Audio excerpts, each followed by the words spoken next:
ഉയർപ്പ് 4-ാം വെള്ളി. യോഹന്നാൻ സുവിശേഷം 3-ാം അധ്യായം 1 മുതൽ 12 വരെയുള്ള വാക്യങ്ങളുടെ വിശകലനം. വീണ്ടും ജനനം. യഹൂദ പണ്ഡിതനായ നിക്കോദെമോസ് ഒരു രാത്രി യേശുവിനെ സന്ദർശിച്ചു.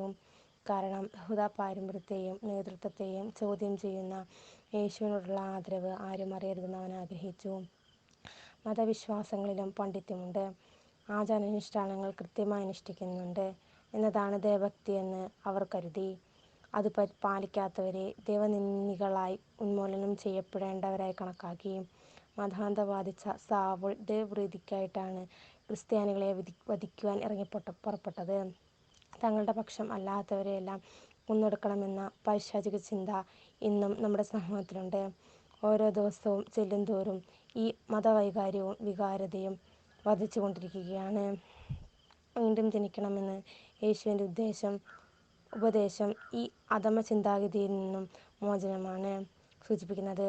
അതിന് ദൈവത്തിൻ്റെ ആത്മാവ് കൊണ്ട് മനുഷ്യൻ നിറയണം. ജഡത്തിൽ നിന്നും ജനിച്ചവൻ ജഡവും ആത്മാവിൽ നിന്ന് ജനിച്ചവൻ ആത്മാവും എന്നതാണ് വീണ്ടും ജനനം. പരിശുദ്ധാത്മാവിൽ നിന്ന് ഗർഭം ധരിച്ചവനാണ് യേശു. പരിശുദ്ധാത്മാവിൽ നിന്ന് സ്നാനം സ്വീകരിച്ചവനാണ് യേശു. പരിശുദ്ധാത്മാവിൽ നിന്ന് പരസ്യജീവിതം ആരംഭിച്ചവനാണ് യേശു. പരിശുദ്ധാത്മാവ് നിറഞ്ഞ് അത്ഭുതങ്ങൾ പ്രവർത്തിച്ചവനാണ് യേശു. പരിശുദ്ധാത്മാവ് നിറഞ്ഞ് പ്രബോധനങ്ങൾ നൽകിയവനാണ് യേശു. പരിശുദ്ധാത്മാവിൽ ആനന്ദം കൊണ്ട് നിറഞ്ഞവനാണ് യേശു. പരിശുദ്ധാത്മാവിനാൽ മരണത്തിൽ നിന്നും ഉയർത്തെഴുന്നേറ്റവനാണ് യേശു. തന്നെ സ്നേഹിച്ചവർക്കൊക്കെ പരിശുദ്ധാത്മാവിനെ വാഗ്ദാനം ചെയ്തവനാണ് യേശു.